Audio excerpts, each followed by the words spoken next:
Abandoned at the altar. A mail-order bride's fight for freedom. The train's whistle cut through the Wyoming heat like a scream.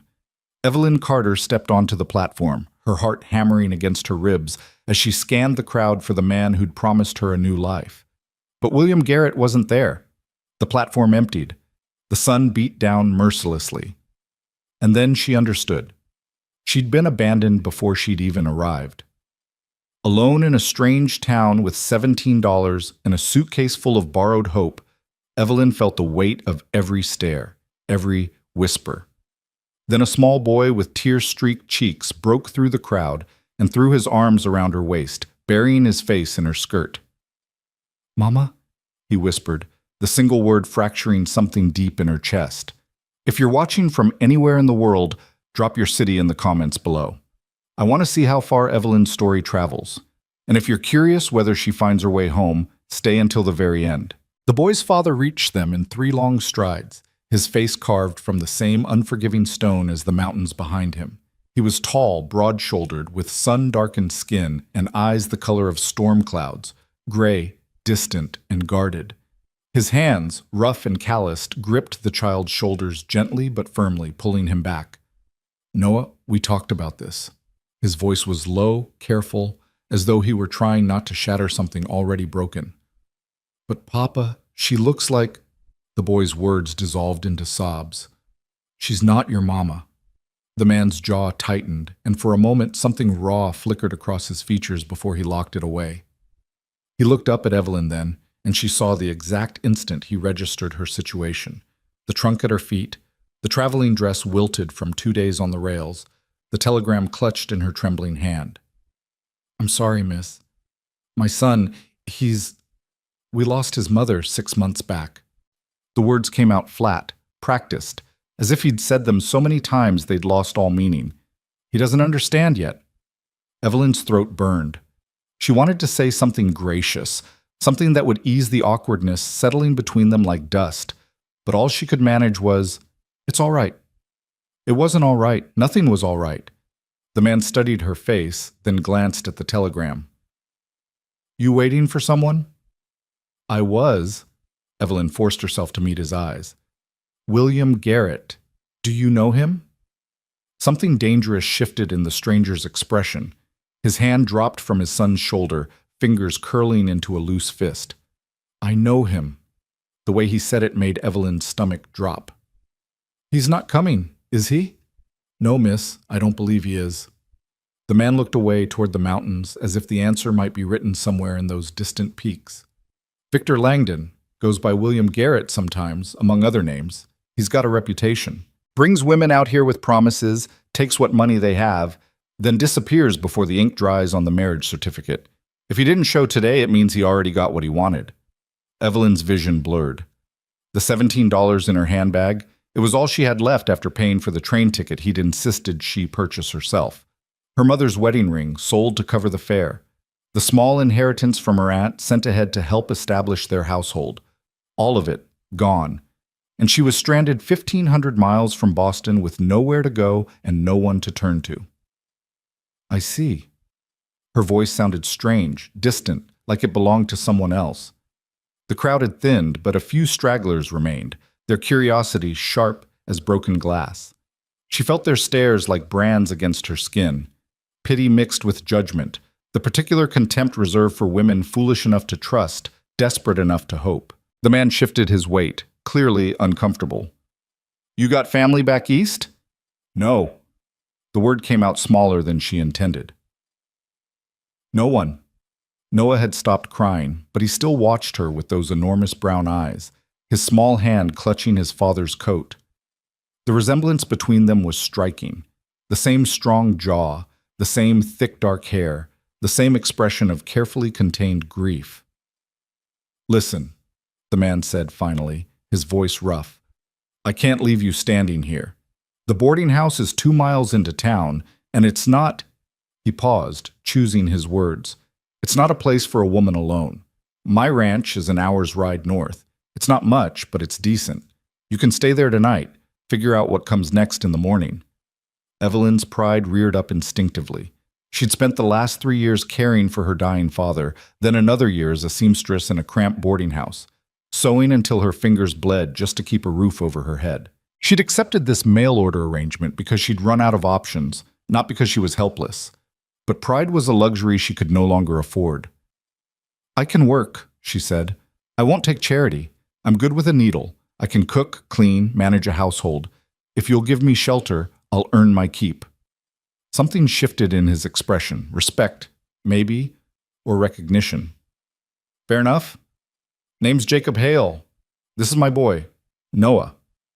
"Evelyn Carter." Jacob nodded once, then turned toward a wagon hitched nearby. "We'll collect your trunk." The ride north was silent except for the creak of wagon wheels and the steady rhythm of hoofbeats. Noah sat between them, his small body warm against Evelyn's side. She could feel him stealing glances at her, quick and furtive, as if he were afraid she might disappear if he looked too long. The landscape unfurled in shades of gold and amber, endless sky pressing down on endless earth. Mountains rose in the distance like sleeping giants, their peaks still touched with snow despite the summer heat.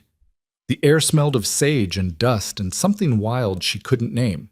It was beautiful and brutal and utterly foreign, nothing like the narrow cobbled streets of Boston, the pressed gardens, the ordered civility of everything she'd known.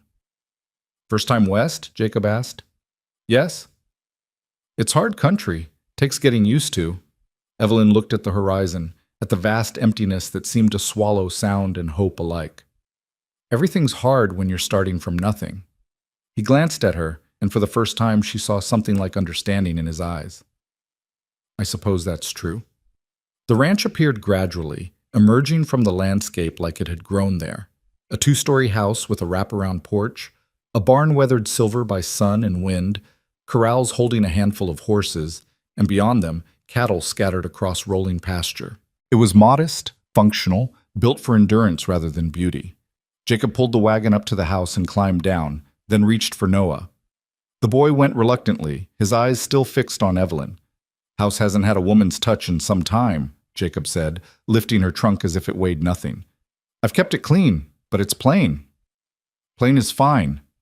Inside, the house was exactly what he'd described, clean but stark, functional but lonely. The furniture was simple and well made, the floors swept, the windows letting in long rectangles of golden light.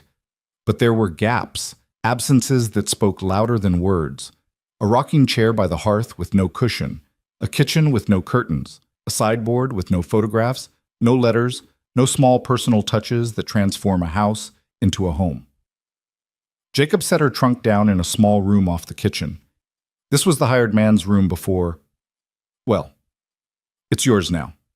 There's a basin and pitcher, linens in the chest. Supper's at 6. Thank you. He nodded and left, his boot steps heavy on the floorboards, Noah's lighter steps trailing behind. Evelyn stood alone in the small room, her reflection wavering in the mirror above the washstand. She looked like a ghost, pale, hollow-eyed, her traveling dress rumpled and dusty. Slowly she unpinned her hat, then her hair, letting it fall in dark waves around her shoulders. She poured water into the basin and washed her face, her hands, trying to scrub away the feeling of William Garrett's betrayal, the humiliation of standing abandoned on that platform. But shame doesn't wash off. It settles into your bones, becomes part of your marrow. She changed into a simpler dress, then ventured into the kitchen. It was clear Jacob had been managing on his own. The space was organized but impersonal, the cupboards holding only essentials. She found potatoes, onions, a haunch of salt pork, some flour and lard. Enough to make something decent. As she worked, her hands found their rhythm, the familiar comfort of peeling, chopping, measuring. Cooking had always steadied her, the alchemy of transforming raw ingredients into something nourishing and whole. She made biscuits and fried the salt pork with onions and potatoes, then set the table for 3. When Jacob and Noah returned from the evening chores, they both stopped in the doorway, staring at the set table, the steam rising from the plates. "Smells good," Jacob said quietly. Noah climbed into his chair without prompting, his eyes wide. "Like Mama used to make." Jacob's jaw tightened, but he didn't correct the boy.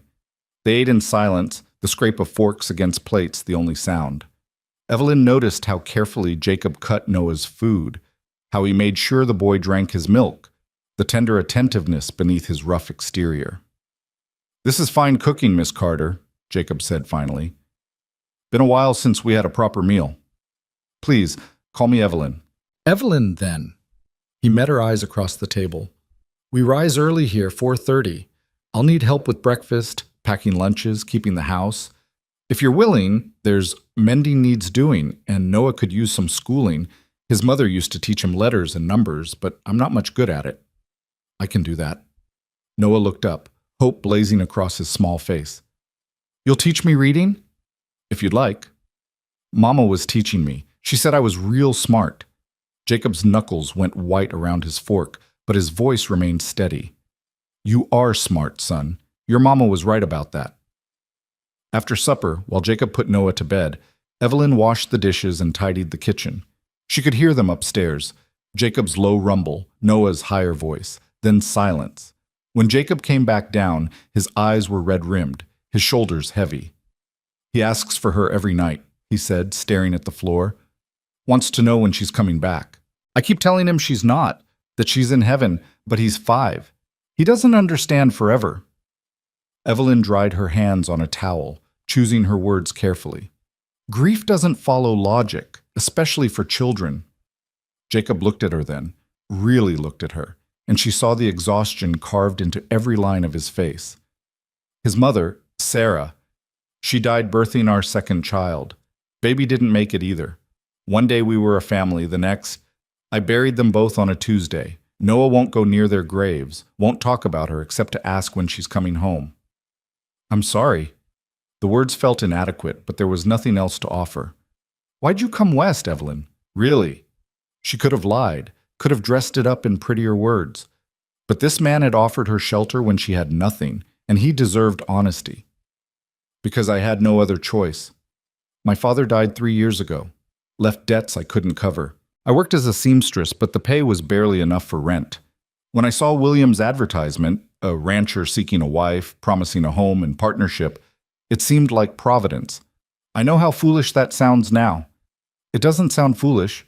It sounds desperate. There's a difference." She looked up, surprised by the gentleness in his voice. "We're all desperate in our own ways," Jacob continued. "That's why we end up in places like this, doing things we never imagined.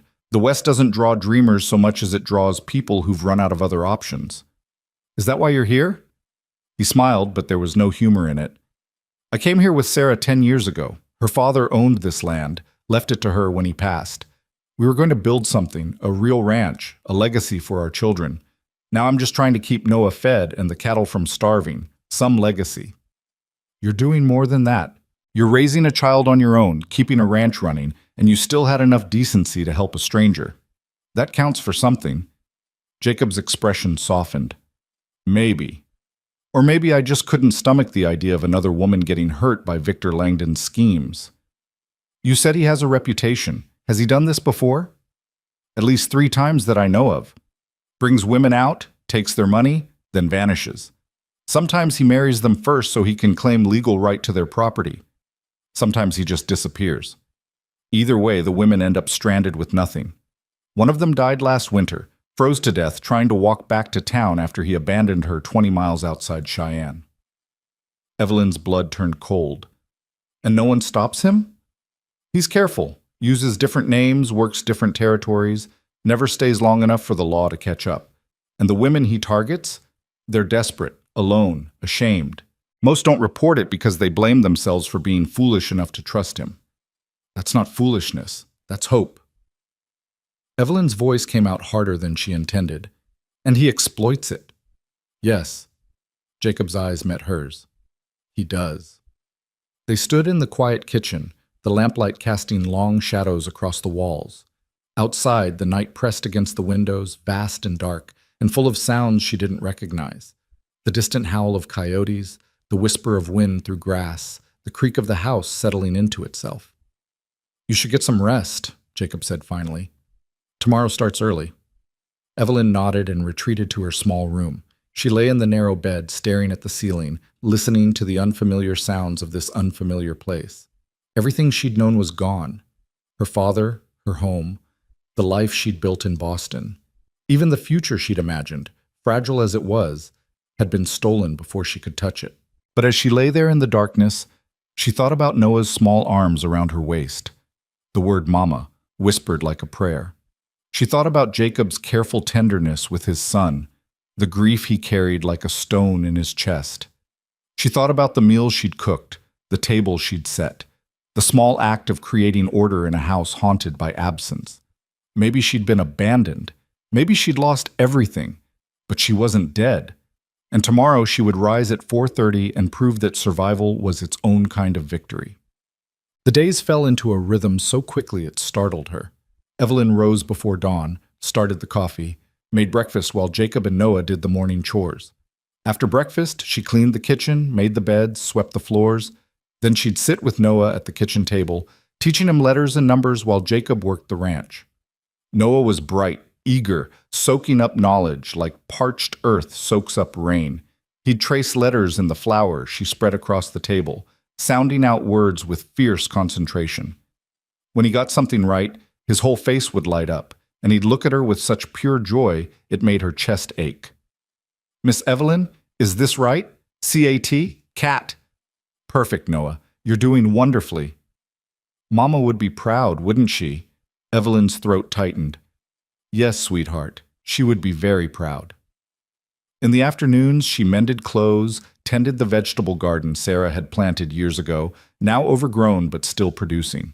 She found herself talking to the memory of the woman who'd lived here before her, wondering what Sarah had been like, what dreams she'd carried, what plans she'd made that would never come to fruition. Jacob kept his distance, polite but guarded. He thanked her for meals, acknowledged her work with curt nods, but never lingered in conversation. He was civil, respectful, and utterly closed off. She understood. To let her in would mean acknowledging that life continued, that the space Sarah left behind could be filled, and he wasn't ready for that. But Noah had no such reservations. He followed Evelyn everywhere, chattering about the ranch, the animals, his mother's favorite songs. He showed her the creek where Sarah used to take him fishing, the meadow where they'd picked wildflowers, the tree with their initials carved into the bark. "Papa won't come here anymore," Noah said, tracing the letters with his finger. "He says it makes him sad." "Everyone grieves differently, Noah. Your papa needs time." "Do you think Mama's watching us from heaven?"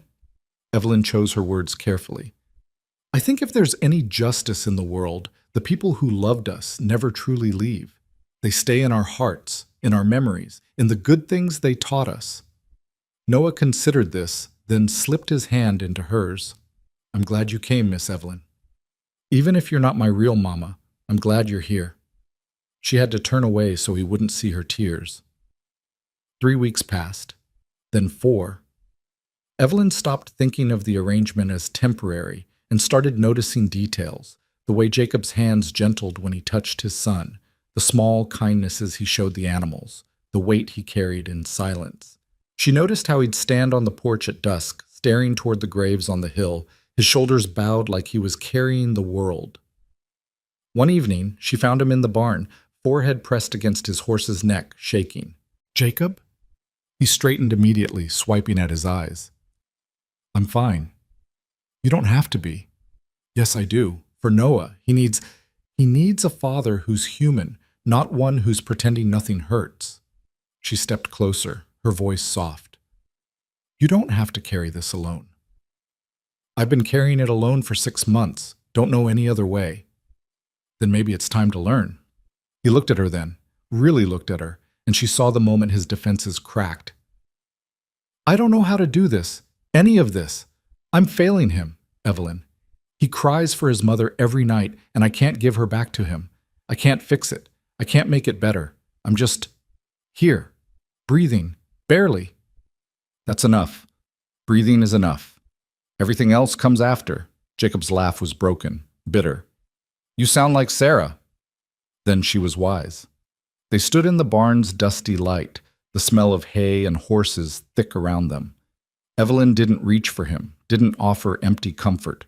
She just stood there, present, witness to his pain. "Thank you," he said finally, "for staying, for helping with Noah, for being here." I have nowhere else to be. That's not true anymore.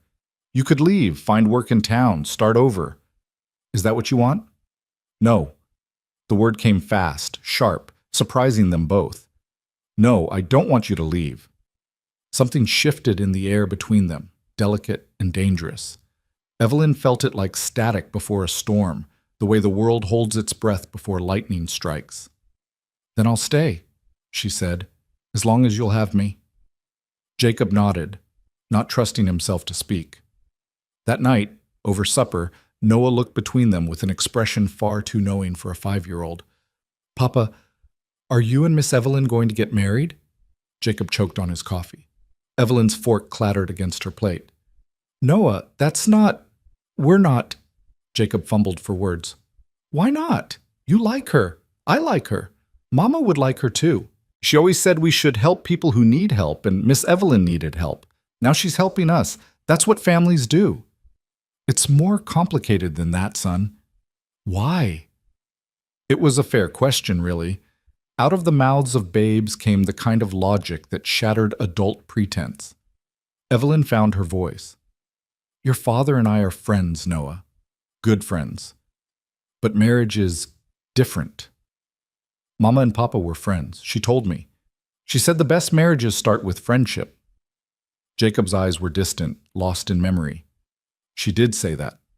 The conversation ended there, but the question hung in the air like smoke, impossible to dispel. That night, lying in her narrow bed, Evelyn let herself imagine it, not out of romance, but out of brutal practicality. She had no money, no prospects, nowhere to go. Jacob had a child who needed mothering, and a ranch that needed a woman's hand. It would be a partnership, nothing more, a business arrangement dressed up in vows. But even as she thought it, she knew that was a lie. Because when she closed her eyes, she saw Jacob's face in the barn, saw the raw humanity beneath his grief. She saw Noah's bright eyes and heard his laughter. She felt the satisfaction of a day's work, the pleasure of sitting on the porch as the sun set, watching the land turn gold. She was building something here. Not the life she'd planned, but a life nonetheless. And she wasn't ready to give that up. 2 more weeks passed in quiet routine. Evelyn had just finished hanging laundry when she heard hoofbeats approaching fast. She turned to see a rider coming hard up the road, dust rising in plumes behind him. Jacob emerged from the barn, his hand moving instinctively toward the rifle propped by the door. The rider pulled up short, a young man, barely 20, his face flushed with urgency. Mr. Hale, there's trouble in town. Victor Langdon's back and he's asking about a woman named Evelyn Carter. Says she's his intended bride, that she ran off with his money. Sheriff wants to talk to her. Evelyn's world tilted. She gripped the porch railing, her knuckles white. Jacob's expression went cold and hard as winter stone. You tell the sheriff Evelyn Carter is under my protection and has been since the day she arrived. If Victor Langdon wants to press charges, he can answer some questions of his own, starting with why he abandoned her at the train station and what he did with the money she sent ahead. The young man nodded. Yes, sir. But Mr. Hale, he's got papers, a contract, says she owes him for the train fare and breach of promise. Those papers are worth less than the lies they're printed on. Maybe so, but the sheriff says you should bring her in. Let it get sorted legal-like. Jacob turned to Evelyn, his eyes blazing. Pack a bag.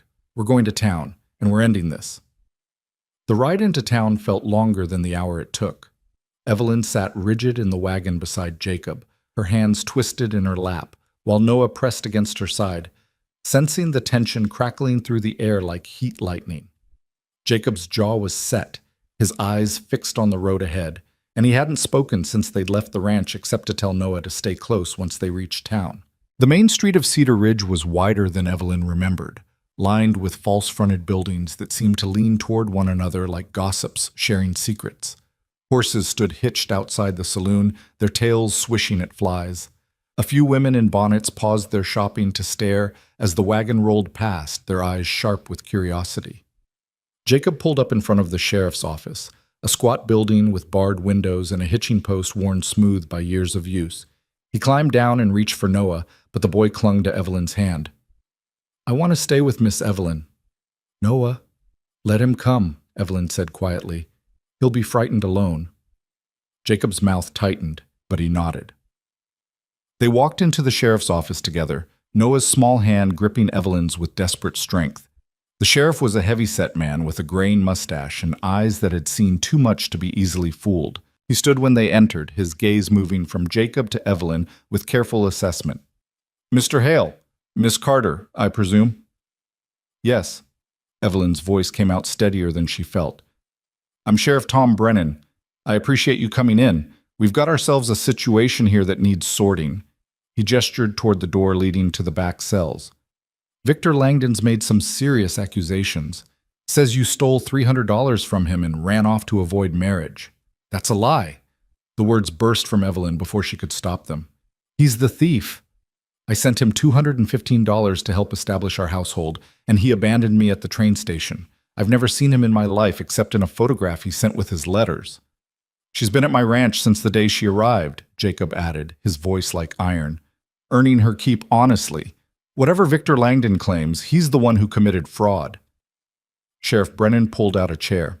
"Why don't we all sit down and go through this proper-like? Miss Carter, you start from the beginning." Evelyn sat, her spine straight despite the trembling in her hands. Noah climbed into her lap without asking, his weight a small comfort. She told the story exactly as it happened.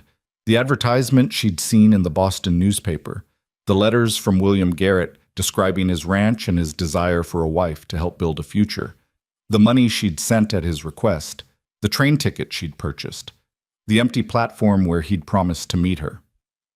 "Do you have the letters?" Sheriff Brennan asked. "Yes, in my trunk at Mr. Hale's ranch." "And the receipts for the money you sent?" "I have the bank draft receipt showing I sent $215 to William Garrett in care of the Cedar Ridge post office." The sheriff made notes, his expression unreadable. "And you say you'd never met this man before you arrived?" "Never. Everything was arranged through correspondence." "Did he make any promises in writing? Marriage, property, that sort of thing?" "Yes. He promised marriage within a week of my arrival and said we'd run the ranch together as equal partners. He said he'd already prepared the marriage license and secured the preacher." Sheriff Brennan's eyebrows rose. "That right? And when you got here and he wasn't at the station, what did you do?" "I stood there until the platform cleared, trying to figure out what to do. That's when Noah ran up to me, and Mr. Hale explained who William Garrett really was." "Victor Langdon," Jacob said flatly. "I've known him for 3 years. He worked on ranches around here under various names, always leaving sudden-like when money went missing or women came looking for him. Last I heard, he'd moved on to Denver. Didn't expect him to show his face here again." The sheriff leaned back in his chair, studying them both. "Here's where it gets complicated. Victor's got papers too. A contract signed by both of you agreeing to marriage, with a clause saying if you breach the agreement, you owe him restitution for expenses incurred. He's claiming you got cold feet when you saw the ranch wasn't as grand as you expected and ran off to find a richer man." Evelyn's face burned. "I never signed any contract. I never even met him to sign anything." "This signature here looks mighty official." The sheriff pushed a document across the desk. Evelyn stared at it. The handwriting was similar to hers, the same loops and curves she'd practiced in finishing school, but the tremor in the downstrokes was wrong, and the capital E had a flourish she never used. "That's not my signature, it's a forgery." "You able to prove that?" "I can show you my real handwriting. The letters I sent him, my teaching notes for Noah, anything you want." "I'll need to see those letters, both the ones you sent and the ones he sent you." Sheriff Brennan stood. "Brennan, Miss Carter, I'm going to bring Victor in here so he can state his case. Mr. Hale, I'd appreciate it if you'd step outside with the boy. This might get heated." "I'm not leaving her alone with that bastard." Jacob's voice was quiet, but there was steel underneath. "I'm the law here, Mr. Hale, and I'll keep order. But if you stay, you keep your temper. Understood?" Jacob's eyes met Evelyn's, asking a silent question. She nodded slightly. He stepped back but positioned himself by the door, his arms crossed, his whole body radiating threat. Sheriff Brennan disappeared into the back and returned with a man who made Evelyn's stomach turn. Victor Langdon was handsome in a slick, calculated way. Dark hair, pomaded back, a suit that was too fine for ranch country, eyes that assessed her like she was livestock at auction. He smiled when he saw her, showing white teeth. Evelyn, darling, I'm so relieved you're safe. When you disappeared, I feared the worst. The endearment made her skin crawl. Don't call me that. You abandoned me. Is that what he told you? Victor's voice dripped sympathy as he gestured toward Jacob. My dear, I was delayed by business in Cheyenne. When I arrived at the station 3 hours late, you were gone. I've been searching for you ever since, worried sick. And then I hear you've been living at another man's ranch? Can you imagine how that looks? You're a liar. Evelyn's voice shook with rage. You were never coming. You took my money and disappeared, just like you've done to other women. Victor's expression hardened for just a moment before the mask slipped back into place. I don't know what stories you've been told, but I assure you I had every intention of fulfilling our agreement. I have the marriage license right here, dated for 3 days after your scheduled arrival. I have the contract we both signed. I have receipts showing I spent considerable money preparing for your arrival, furniture, household goods, all purchased in anticipation of our life together. He spread papers across the sheriff's desk with a magician's flourish. Evelyn stared at them, her mind reeling. They looked official. Stamps, signatures, dates that aligned with his story, the forged contract with her name, a marriage license application, receipts from merchants in Cheyenne. Sheriff, I came here in good faith, Victor continued, his voice reasonable, wounded. I courted this woman honorably, made her an honest proposal, and she agreed.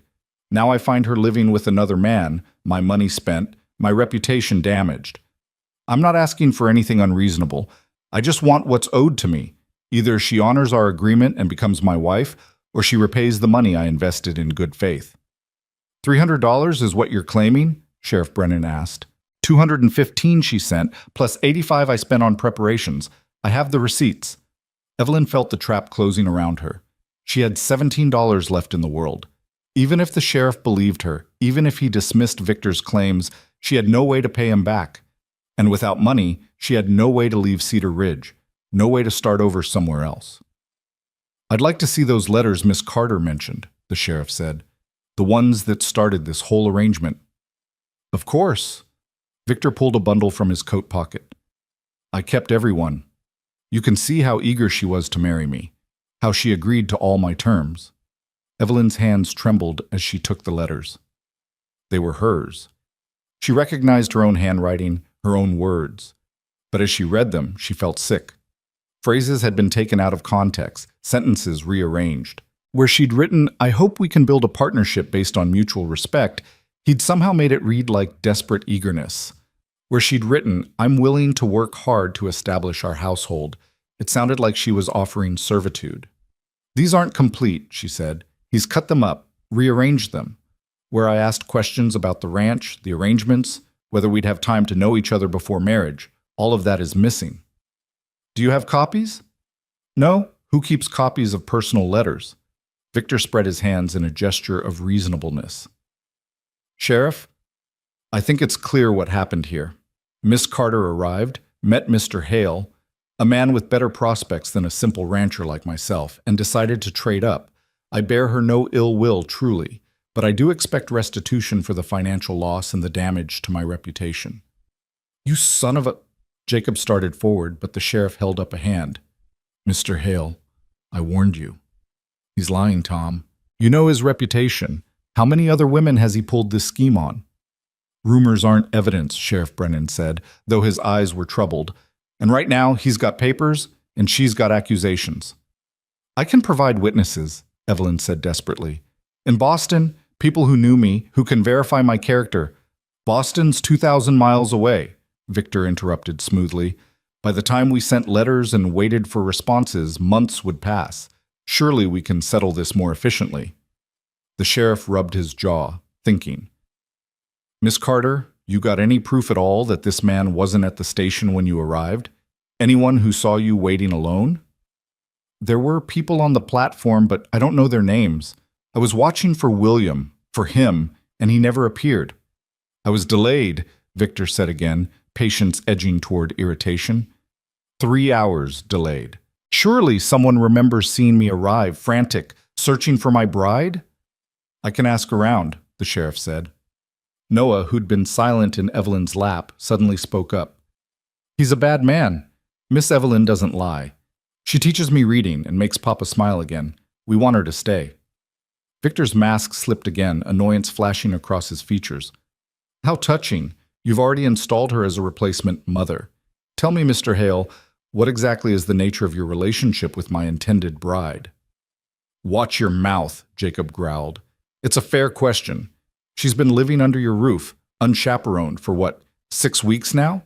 And you expect people to believe nothing improper has occurred? The insinuation hung in the air like poison. Evelyn felt the blood drain from her face. She understood then what Victor was really doing. If he couldn't force her to marry him, he'd destroy her reputation so thoroughly she'd have no choice but to accept his terms or leave town in disgrace. Miss Carter has been earning her keep as household help, Jacob said, each word bitten off sharp. Nothing more. Of course. Victor's smile was cruel.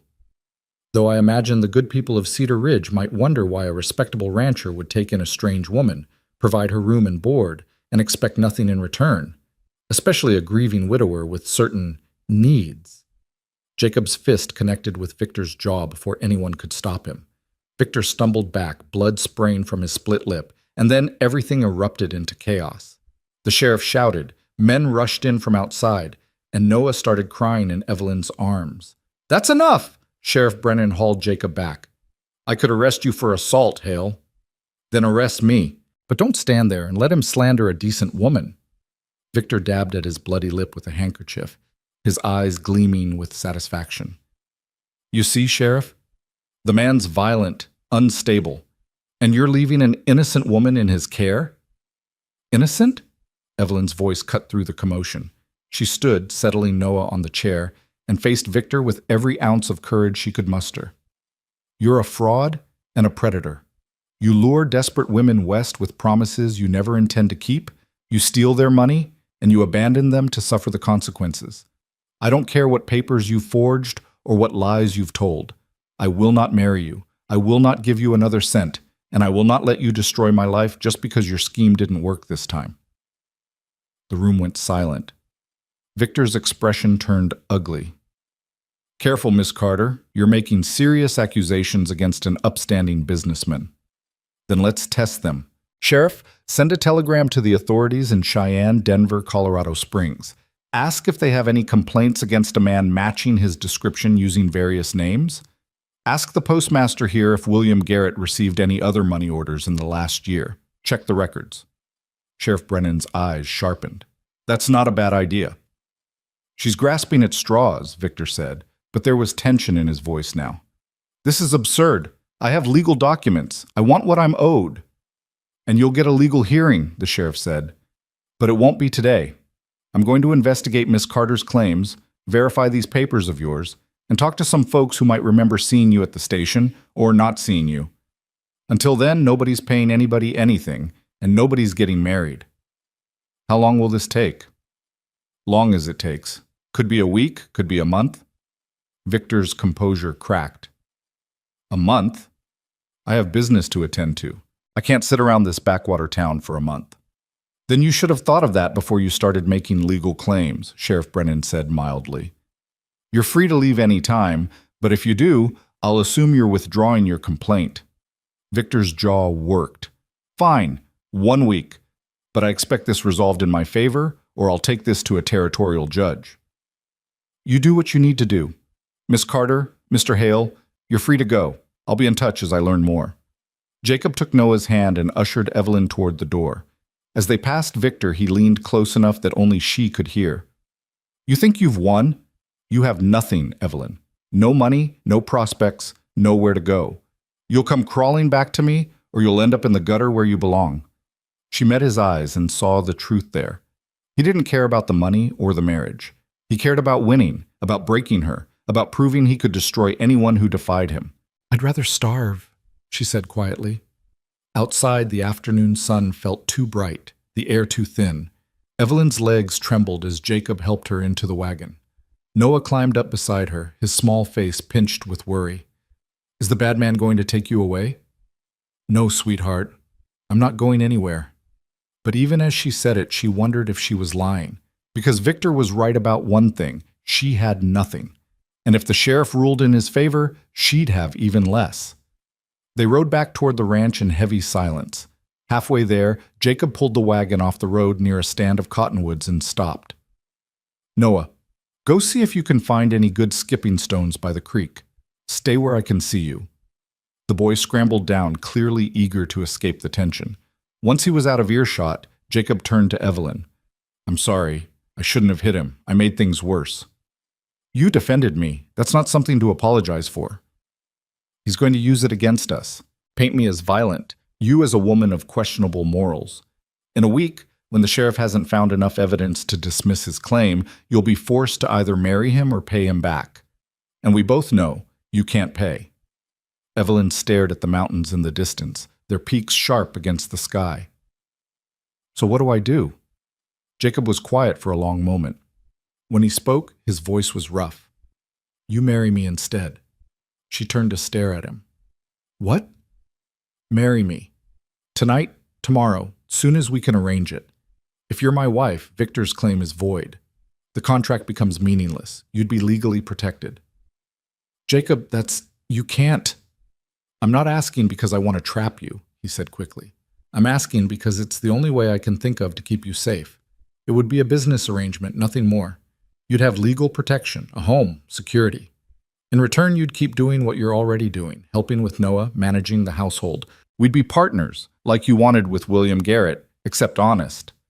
Evelyn's mind spun. It was insane. It was practical. It was terrifying. It was the most generous offer anyone had ever made her. "What about Sarah? You're still grieving. You said yourself you're barely keeping your head above water. Adding a wife—" "You've been my wife in everything but name for 6 weeks now," Jacob said. "You've brought life back to that house." Noah smiles again. "I can sleep sometimes without hearing him cry through the walls. You've given us both something to hold on to. I'm not offering you romance, Evelyn. I'm offering you survival. And maybe that's all either of us can manage right now." "People will talk." "Let them. They're already talking." She thought about Victor's sneering insinuations, the weight of judgment she'd felt in the sheriff's office, the way decent women had clutched their skirts aside when she'd walked past in Boston after her father died in debt. Reputation was a luxury she'd lost long ago.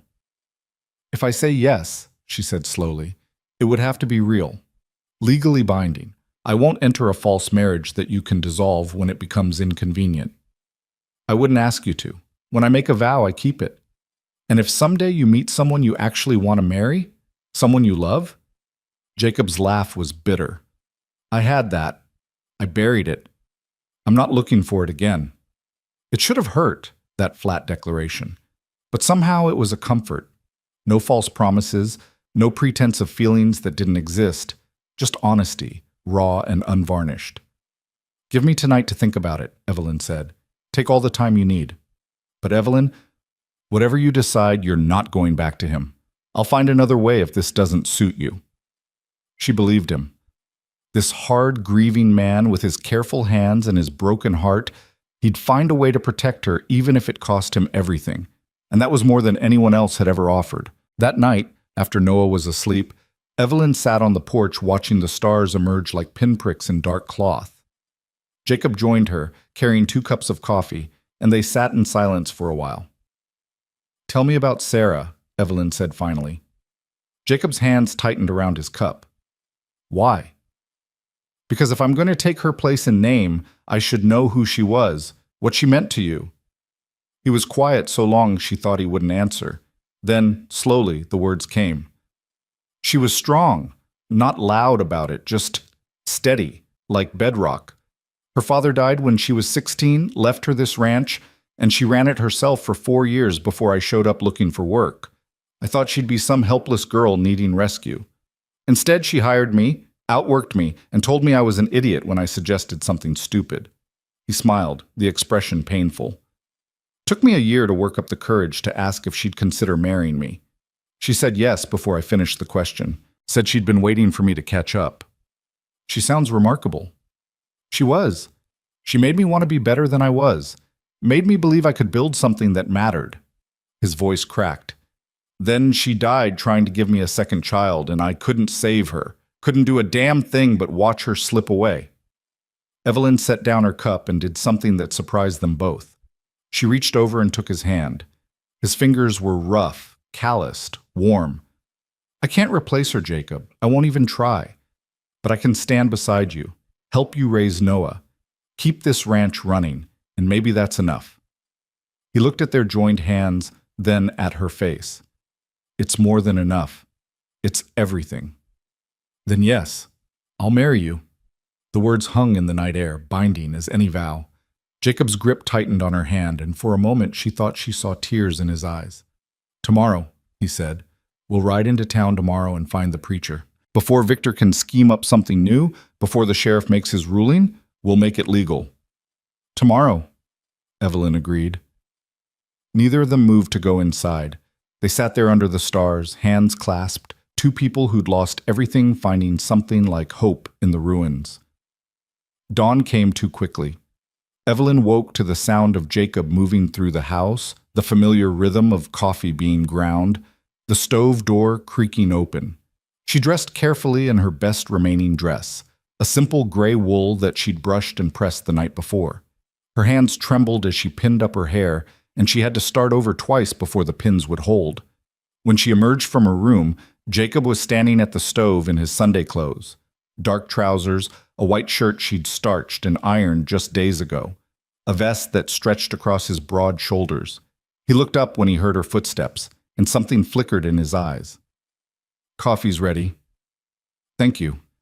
They moved around each other with careful politeness, the weight of what they were about to do pressing down like a physical thing.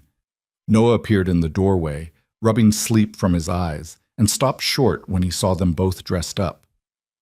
Where are we going? Jacob knelt down to his son's level. We're going into town.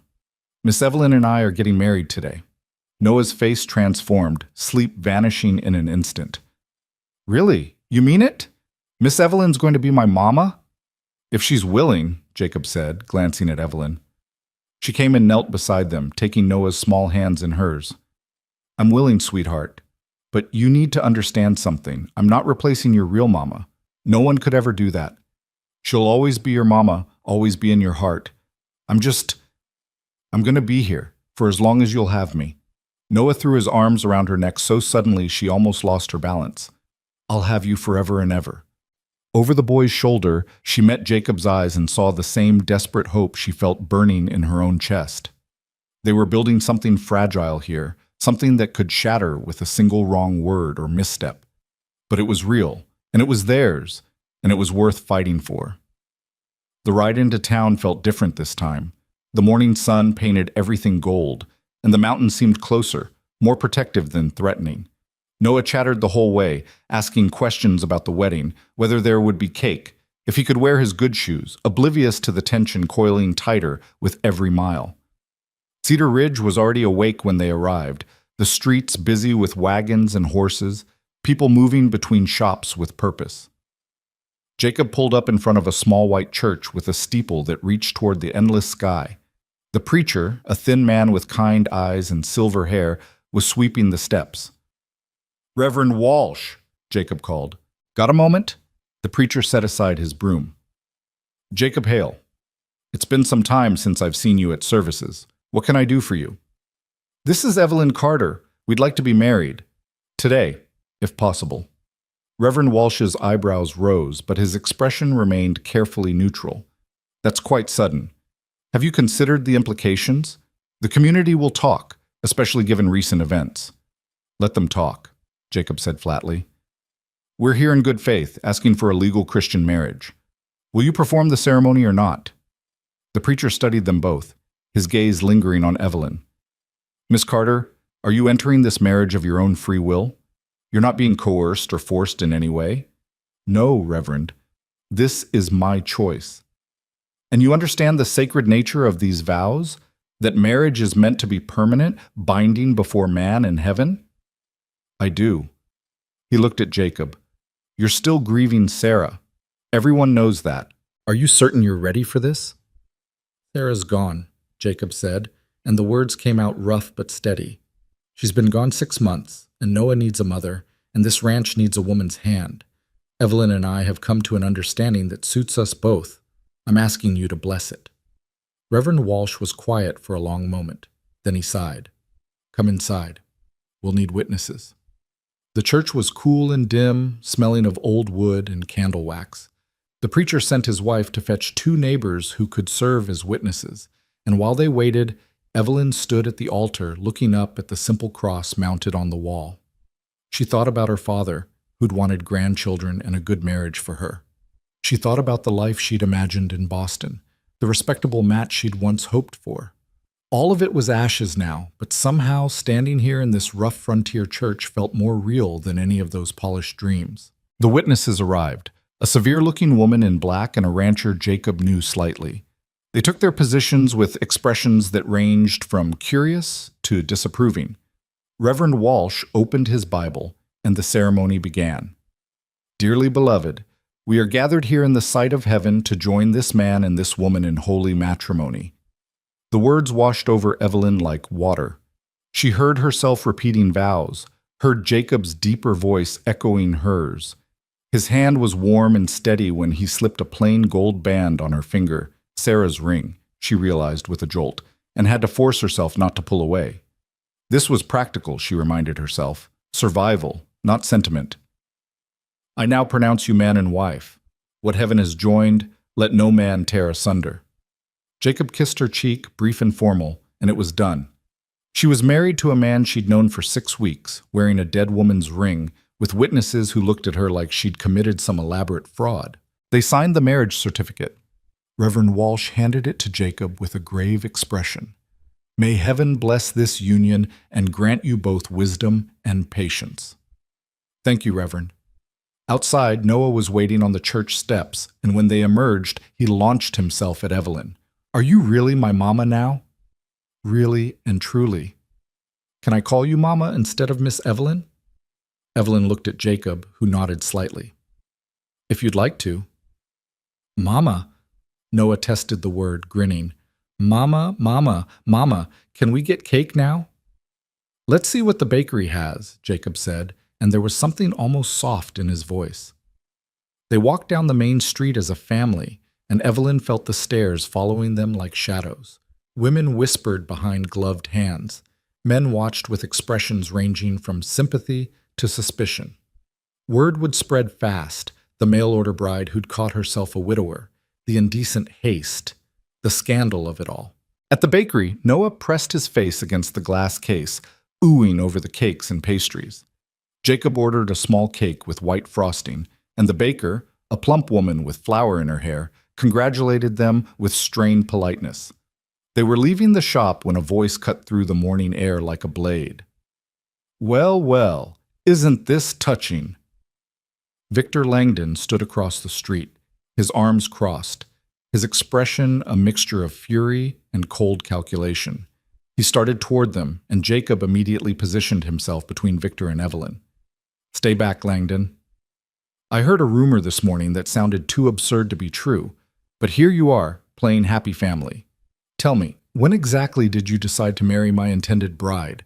Before or after you took her into your bed?" "Watch your mouth," Jacob growled. "Oh, I think we're past politeness, don't you? You've stolen what was mine, Hale. We had a legal contract." "Had," Evelyn said, stepping forward despite Jacob's attempt to shield her. "Past tense. That contract was for a marriage between Evelyn Carter and William Garrett. I'm Evelyn Hale now. Your claim is void." Victor's smile was vicious. "You think it's that simple? You think you can just marry another man and all your obligations disappear?" "That's exactly what I think. And if you disagree, take it up with a judge." "Oh, I will. I'll take this to the territorial court. I'll sue you both for conspiracy to defraud, breach of contract, theft. By the time I'm done, you'll lose that ranch, Hale. Everything you've built, gone to pay what she owes me." "You're bluffing," Jacob said, but there was uncertainty beneath the bravado. "Am I? Ask your lawyer what happens when someone deliberately interferes with a legal contract. Ask him about punitive damages." Victor's eyes glittered with malice. "You thought you were so clever, rushing off to get married before I could stop you. But all you've done is dig yourselves deeper. Now you're both liable." Noah had started crying, clutching Evelyn's skirt. People had gathered, drawn by the raised voices, creating an audience for this public humiliation. Evelyn felt her face burning, but she refused to look down, refused to give Victor the satisfaction of seeing her cower. "Do whatever you want," she said clearly. "Sue us, drag us to court, spread your lies, but I will never be your wife, and I will never give you another cent. You're a predator and a fraud, and eventually, everyone will see it." Brave words from a woman with no money and no options. "How long do you think Hale will keep you when you've cost him everything?" Victor stepped closer, lowering his voice so only they could hear. "I could have given you an easy life, Evelyn. All you had to do was be obedient, know your place. Instead, you chose this: poverty, struggle, a man who doesn't even love you. When winter comes and the money runs out and that ranch fails, you'll wish you'd been smarter. I'd rather freeze to death than spend one day as your wife." Victor's mask of civility cracked completely. "You sanctimonious little whore! You think you're better than me? You're nothing, a desperate old maid who threw herself at the first man stupid enough to take pity on her. You're not a wife, you're a burden, and you'll destroy him just like you destroyed everyone else who was foolish enough to care about you." Jacob moved so fast Evelyn didn't see it coming. His fist caught Victor square in the mouth, sending him sprawling into the dirt. Blood poured from Victor's split lip, and when he looked up, there was something feral in his eyes. "You'll pay for that," he hissed. "Assault, in front of witnesses. The sheriff will hear that you were harassing my wife and making threats," Jacob said coldly. "And every person here saw you throw the first insult. You want to press charges, go ahead, but it'll just give me another chance to tell everyone exactly what kind of man you are." Victor climbed to his feet, dabbing at his bloody mouth. His eyes swept the crowd, calculating, and Evelyn saw him adjust his strategy in real time. "Fine," he said, his voice carrying to the gathered onlookers. "I'll let the law handle this. But mark my words, this isn't over, not by a long shot." He stalked off toward the sheriff's office, leaving Jacob and Evelyn standing in the middle of the street with Noah sobbing between them and half the town watching like it was a theater performance. Reverend Walsh materialized at Jacob's elbow. "You better come with me, both of you, before this gets worse." They followed him back to the church, Noah still crying, the cake forgotten in its box. In the Reverend's small office, Evelyn collapsed into a chair while Jacob paced like a caged animal. "That was foolish, Jacob," Reverend Walsh said quietly. "Hitting him in public with witnesses. He called my wife a whore. What was I supposed to do?" "Walk away. Let his words expose him for what he is instead of proving his point about your temper." The preacher turned to Evelyn. "Mrs. Hale, I need you to be honest with me. Is there any truth to his claims? Did you sign a contract with him?" "He forged my signature. I have proof. The letters I sent him, my actual handwriting. Sheriff Brennan was supposed to investigate." "And the money? Did you send him funds?" $215, yes. He requested it to help establish our household before I arrived. I was a fool to trust him." "Trust isn't foolishness, though it can be misplaced." Reverend Walsh steepled his fingers. "Here's what concerns me. Even if the contract is fraudulent, even if Victor Langdon is everything you say he is, he's got enough documentation to make your lives very difficult. Courts don't move quickly out here, and in the meantime, you'll be living under a cloud of suspicion. Your marriage will be questioned. Your reputations will suffer." "They're already suffering," Evelyn said bitterly. "True, but it can get worse, much worse." He paused. "There's also the question of what happens if he actually takes this to court and wins. I'm not a lawyer, but I've seen cases where judges ruled that a subsequent marriage doesn't void a prior contract if there's evidence of conspiracy. If they decide you two married specifically to avoid his legal claim, they could annul your marriage and rule in his favor." The words hit like physical blows. Evelyn's vision swam. "They could annul it? It's possible, especially if he can prove you married purely to escape your obligations to him." Jacob stopped pacing. "So what are you saying? We should just give up? Let him win?" "No, I'm saying you need to be prepared for a fight that could last months and cost you everything. And you need to decide if you're willing to pay that price." Evelyn looked at Jacob, saw the exhaustion and fury and fear warring in his expression. This wasn't what he'd signed up for. He'd offered her protection, not a lawsuit that could destroy him. She couldn't ask him to sacrifice everything for her sake. "Jacob," she said quietly, "if you want to end this, if you want to annul the marriage yourself before it costs you the ranch, I'll understand. You didn't bargain for this kind of trouble." He stared at her like she'd slapped him. "You think I'd do that? Just throw you to the wolves because things got hard? I think you have Noah to consider. If Victor can really take the ranch, your son will suffer. I can't be responsible for that." "You're not responsible for Victor Langdon's crimes." Jacob crossed to her chair and knelt down so they were eye level. "Listen to me. I made vows today. I don't make promises I don't intend to keep. We're in this together now, for better or worse. And if that bastard wants to take everything I have, he'll have to go through both of us to get it. But the ranch is just land and buildings. My son is what matters, and he needs you, Evelyn.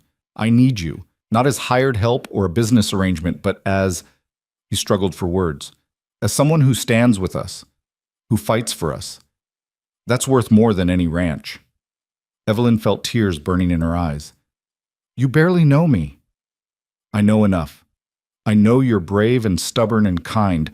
I know you make Noah laugh, and you've brought life back to a house that felt like a tomb. I know you could have run when Victor showed up, could have tried to bargain with him, could have saved yourself. But you chose to stay. That tells me everything I need to know." Reverend Walsh cleared his throat. "This is all very moving, but you still need a plan. Victor will go to the sheriff, possibly file charges for assault. He'll push for a court date.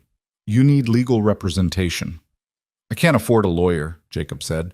"There's a young attorney in town, fresh from Denver, looking to build his practice. Name's Martin Brennan, the sheriff's nephew, actually. He might take your case for a reduced fee, especially if you can prove Victor's been running this scheme on other women." "How do we prove that?" "Telegrams to other towns, checking with postmasters for money orders sent to his various aliases, finding other victims willing to testify." The Reverend pulled out paper and began making notes. "It won't be easy, and it won't be quick, but if you can establish a pattern of fraud, you might be able to turn this around." Jacob stood. "Then that's what we do, whatever it takes." "One more thing," Reverend Walsh said. "This marriage of yours. Make it real." Evelyn's face flamed. "Reverend, I don't mean in the bedroom, though that's your business. I mean in the eyes of the community. Live as husband and wife, openly and honestly. Attend church together, be seen in town, let people witness that this is a genuine partnership, not a scheme to avoid legal consequences. The more authentic your marriage appears, the harder it will be for Victor to claim it's fraudulent." "We can do that," Jacob said. They collected Noah, who'd fallen asleep in a pew, and carried him back to the wagon. The ride home was quiet, each of them lost in thought. The mountains loomed larger now, shadows creeping across the valley as the sun climbed higher. Evelyn watched the landscape roll past and thought about the irony of it all. She'd come west looking for safety and stability, and instead, she'd landed in the middle of a battle that could cost her everything. But she wasn't afraid. Not anymore. She was angry. Back at the ranch, Jacob unhitched the horses while Evelyn carried Noah inside and put him down for a proper nap. When she came back out, Jacob was standing by the corral, staring at nothing. "We should make a list," she said, "of everything we know about Victor, every detail that might help prove he's done this before." Jacob turned to look at her. "You're not backing down, are you?" "No." "Are you?" "Not a chance in hell." They went inside and spread papers across the kitchen table, the letters Victor had sent under the name William Garrett, the advertisements Evelyn had responded to, the bank draft receipt. They wrote down dates, places, the names of towns Victor had mentioned in his correspondence. It wasn't much, but it was a start. "We need to talk to Sheriff Brennan," Evelyn said. "Find out if he's made any progress investigating Victor's background. And we need to visit this lawyer nephew of his, see if he'll take the case. Tomorrow?" "Tomorrow." They worked until the light faded and Evelyn had to start supper. Noah woke and joined them at the table, still groggy but happy, chattering about how he was going to tell everyone at church that Miss Evelyn was his mama now. His innocence was a sharp contrast to the battle they were preparing for, a reminder of what they were fighting to protect. After supper, after Noah was in bed, Evelyn and Jacob sat on the porch again. The stars were emerging, brilliant and cold, and the night air carried the scent of sage and distant rain. "I'm sorry," Jacob said suddenly, "for dragging you into this mess. You came here looking for a fresh start, and instead—" "Stop," Evelyn interrupted. "I'm not sorry. Scared, yes. Angry, absolutely. But not sorry. For the first time in years, I feel like I'm fighting for something that matters instead of just surviving. That's worth the risk. Even if we lose everything? Even then. Because we'll lose it fighting, not because we gave up." Jacob reached over and took her hand, the same way he had the night before. "You're something else, Evelyn Hale." The name still sounded strange to her ears, but she was starting to like it. Evelyn Hale. Wife, mother, fighter. Not the desperate old maid Victor had sneered about, not the abandoned bride who'd stood lost on the platform. Someone new. Someone stronger. "So are you, Jacob Hale." They sat in the darkness, hands clasped, drawing strength from each other. Tomorrow they'd ride back into town and face whatever Victor had set in motion. They'd find the lawyer, build their case, prepare for war. But tonight, they had this. The quiet ranch, the sleeping child, the fragile alliance between two people who'd been broken by life and were slowly learning to be whole again. Above them, the stars wheeled in their ancient patterns, indifferent to human struggle. But down here on Earth, two people held on to each other and refused to let go. And that was its own kind of defiance, its own small rebellion against a world that had tried to grind them both to dust. Inside the house, Noah stirred in his sleep and called out for his mama. Evelyn rose to go to him, but Jacob stopped her with a gentle hand on her arm. "Let me. You've done enough for today." She listened to his footsteps on the stairs, his low voice murmuring comfort, and felt something shift in her chest. This was what marriage meant, she realized. Not grand gestures or romantic declarations, but this, the quiet sharing of burdens, the willingness to stand together when everything else fell apart. When Jacob came back down, he found her still on the porch, and without a word he sat beside her again. They didn't speak. They didn't need to. The silence between them was comfortable now, filled with understanding rather than awkwardness. And when they finally went inside to their separate rooms, Evelyn lay in her narrow bed and stared at the ceiling, thinking about the day she'd just lived through. She'd gotten married. She'd become a mother. She'd made an enemy who wanted to destroy her. But she'd also found something she hadn't expected, a reason to fight, a family worth protecting, and a man who saw her not as a burden or a convenience, but as an equal, a partner. Tomorrow, the real battle would begin. Victor would make his moves, and they'd have to counter every one. But tonight, in this quiet moment, Evelyn Hale allowed herself to feel something dangerous and precious. Hope. Morning came with the kind of clarity that follows storms, sharp-edged and unforgiving. Evelyn woke to find Jacob already up, the smell of coffee drifting through the house. She dressed quickly and found him at the kitchen table, surrounded by papers, his face drawn with exhaustion that said he hadn't slept much. "I've been thinking," he said without preamble. "We need to move fast. Victor's not going to wait around for us to build a case. He'll push for a hearing, try to get a judgment before we can prove anything." Evelyn poured herself coffee and sat across from him. "Then we start today. Talk to the sheriff, find the lawyer, send telegrams to every town Victor might have worked in. It's going to cost money we don't have. Telegrams aren't cheap and lawyers even less so." "How much do we have?" Jacob's jaw tightened. "After buying winter or feed and paying the hands? Maybe $200. Not nearly enough if this drags on." "Then we make it enough. We sell something, cut costs, do whatever we have to do." "Evelyn, no, I won't let him win because we were too afraid to spend money defending ourselves. That ranch, this life, it's worth fighting for." He looked at her with something like wonder. "You really mean that, don't you? You've been here less than 2 months, and you're ready to gamble everything." "It's not gambling when the alternative is surrender." She reached across the table and covered his hand with hers. "We do this together, or we don't do it at all." Noah appeared in the doorway, rubbing his eyes. "Are we going to town again?" "Yes, son, but this time you're staying with Mrs. Patterson next door. Mama and I have business to handle." The word slipped out so naturally that it took a moment for its significance to register. Mama. Jacob had called her that, claimed her in front of their son as if she'd always belonged there. Evelyn felt her throat tighten. Can I help? Noah asked. The best way you can help is by being good for Mrs. Patterson and doing your lessons. Can you do that? Yes, Mama. They ate a quick breakfast, then loaded into the wagon. Mrs. Patterson, a widow who ran the neighboring property with stern efficiency, took Noah without questions, though her sharp eyes missed nothing when she looked at Evelyn's new ring. Congratulations on your marriage, Mrs. Hale. I hope it brings you both happiness. The words were polite but cool, judgment lurking beneath the surface. Evelyn met her gaze steadily. Thank you. We appreciate you watching Noah. In town, they went straight to the sheriff's office. Tom Brennan looked up from his desk with an expression that said he'd been expecting them. Heard you two got married yesterday. Also heard Victor Langdon's filing assault charges and pushing for a fraud case. You've been busy. He attacked my wife with verbal abuse in public, Jacob said flatly. I defended her honor.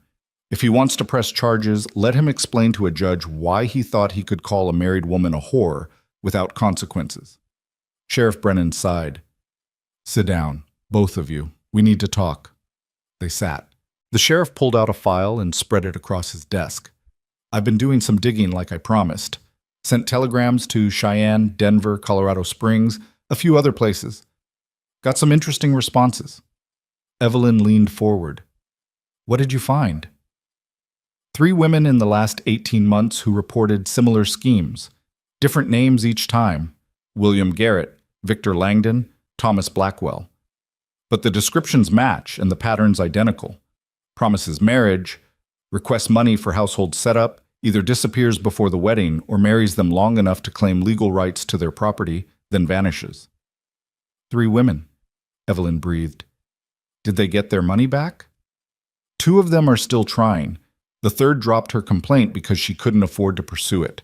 But here's where it gets complicated. In each case, he was careful. Used different post offices to receive funds, moved frequently, never stayed anywhere long enough for warrants to catch up. He's slippery, and he knows how the system works. So he's done this before and he's gotten away with it, Jacob said. Until now, maybe. The fact that he's sticking around Cedar Ridge to fight this case instead of running, that tells me something's different this time. Either he's gotten arrogant or he thinks he's got a winning hand. What about the contract he's claiming Evelyn signed? She asked. I compared the signature to the letters you provided. You're right. It's a forgery, and not even a particularly good one. Problem is, proving forgery in court requires expert testimony, and we don't have access to that kind of expertise out here.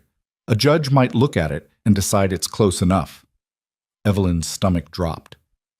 So even though it's fake, it might stand up in court? It's possible, especially if Victor gets a sympathetic judge who thinks women should honor their commitments regardless of the circumstances. Sheriff Brennan's expression was grim. I hate to say it, but the law doesn't always serve justice, particularly where women's contracts are concerned. Then what do we do? Jacob demanded. You get yourself a good lawyer, and you find those other women. If they'll testify, if we can establish a clear pattern of fraud across multiple jurisdictions, we might be able to get the territorial prosecutor involved. Turn this from a civil contract dispute into a criminal fraud case. How long will that take? Months, probably, and Victor knows it. He's counting on you not having the resources or the patience to see it through. Most people don't. Evelyn straightened her spine. We're not most people. Sheriff Brennan almost smiled. I'm starting to see that. Listen, my nephew Martin just opened a law practice here in town. He's young, still green, but he's honest and he's smart. Studied at a real law school back east. I'll introduce you, see if he'll take your case. We can't pay much, Jacob admitted. Martin knows that. He's trying to build his reputation. A case like this, fraud, forgery, defending a woman's honor against a known swindler, it's the kind of thing that could make his name if he wins. They found Martin Brennan in a cramped office above the general store, surrounded by law books and papers stacked in precarious towers. He was younger than Evelyn expected, maybe 30, with wire-rimmed spectacles and ink stains on his fingers. When Sheriff Brennan made the introductions, he listened to their story with intense focus, scribbling notes, asking sharp questions that cut right to the heart of the matter. This Victor Langdon, Martin said when they'd finished. He's made a critical error by staying to fight instead of running. That suggests either supreme confidence or desperation. My guess is desperation. He's running out of territories where his face isn't known, and he needs to win this case to rehabilitate his reputation so he can continue his schemes elsewhere. Can you help us? Evelyn asked. Martin removed his spectacles and cleaned them, thinking. I'll be honest with you, this is a difficult case. The law around mail-order bride contracts is murky at best, and there's significant prejudice against women who enter into such arrangements. Many judges view them as mercenary, willing to marry anyone for financial security, which makes them less sympathetic plaintiffs. I'm not looking for sympathy, Evelyn said. I'm looking for justice. Good. Because justice is going to require proving not just that Victor defrauded you, but that he's defrauded others, that this is his pattern of behavior. It's going to require finding those other women and convincing them to testify, which means reliving their humiliation in public. It's going to require expert analysis of the forged signature, which costs money. And it's going to require time during which Victor will be spreading rumors, damaging your reputation, making your lives as difficult as possible. How much? Jacob cut in. For your services, how much? Martin named a figure that made Jacob's face go white. Then he held up a hand. That's my standard rate. For you, I'll work for half that, plus a percentage of any damages we recover from Victor if we win. But I need to be clear. There's a very real possibility we lose. If that happens, you'll still owe me for my time, and you could end up owing Victor as well if the judge rules in his favor. And if we do nothing? Evelyn asked. He'll pursue the case anyway. You'll have no representation, and you'll almost certainly lose by default. At which point he can claim damages, possibly force Jacob to sell property to satisfy the judgment, and your marriage could be annulled as a fraudulent attempt to avoid legal obligations. The silence in the small office was suffocating. Evelyn looked at Jacob and saw her own fear reflected in his eyes. They were trapped between impossible choices: fight and risk losing everything, or surrender and lose everything anyway. We fight, Jacob said finally. Whatever it costs, whatever it takes. We fight. Martin nodded slowly. Then we have a lot of work to do. First, I need every scrap of correspondence between you and Victor. Every letter, every receipt, every piece of evidence that documents your interactions. Second, I need you to write down everything you remember about your arrangement with him, every promise he made, every request for money, every detail. Third, we need to locate those other women the sheriff mentioned and convince them to help us. How do we find them? Evelyn asked. The sheriff has their names and last known locations. We send letters, telegrams, make personal visits if necessary. We build a case brick by brick until it's too solid to ignore. They spent the next 3 hours in Martin's office, going through every detail of Evelyn's correspondence with Victor, comparing dates and facts, looking for inconsistencies in his story. Martin was methodical, relentless, questioning everything until Evelyn's head spun. Here, he said finally, pointing to a letter. He claims he owns a 1,000-acre ranch outside Cedar Ridge, but the county records show no property in any of his known names. He's lying about his assets. Can we prove that in court? Jacob asked. Absolutely. I'll subpoena the land records. If he's claiming property he doesn't own, that's fraud in itself. By the time they left Martin's office, the sun was setting and Evelyn's hand ached from writing. They collected Noah from Mrs. Patterson, who handed him over with a tight smile and eyes full of questions she was too polite to ask. On the ride home, Noah fell asleep between them, his head on Evelyn's shoulder. Jacob drove in silence, his face carved from stone. Tell me the truth, Evelyn said quietly. Can we afford this? The lawyer's fees, the time it will take, the risk? No, Jacob said. We can't afford it. But we can't afford not to fight either, so we'll make it work somehow. I could try to find work in town. Sewing, washing, anything that brings in money. You're already working from dawn to dusk, managing the house and helping with Noah. I won't ask you to take on more. Then what? Jacob's hands tightened on the reins. I've got some cattle I can sell early. Won't get top price, but it'll bring in cash. And there's Sarah's jewelry. Nothing fancy, but it's gold. Should be worth something. Jacob, no. That's all you have left of her. It's metal and stones. What I have left of Sarah is our son and the ranch she loved. If selling her jewelry keeps both of those safe, she'd want me to do it. Evelyn didn't argue. She understood the mathematics of survival. The brutal calculus of what mattered versus what could be sacrificed. They'd both given up so much already. What was a little more? The next 2 weeks passed in a blur of frantic activity. Martin sent telegrams to the women Sheriff Brennan had identified. Jacob sold 15 head of cattle in Sarah's jewelry box. Evelyn wrote letter after letter, documenting every interaction with Victor, every promise he'd made, every red flag she'd ignored in her desperation. The first response came from a woman named Margaret Chen in Denver. Her letter was brief, bitter, and unequivocal. I will not testify. I will not relive that humiliation in public. He took my money and my dignity. I won't give him the satisfaction of destroying me again. I'm sorry, but I can't help you. The second woman, Catherine Reeves from Colorado Springs, didn't respond at all.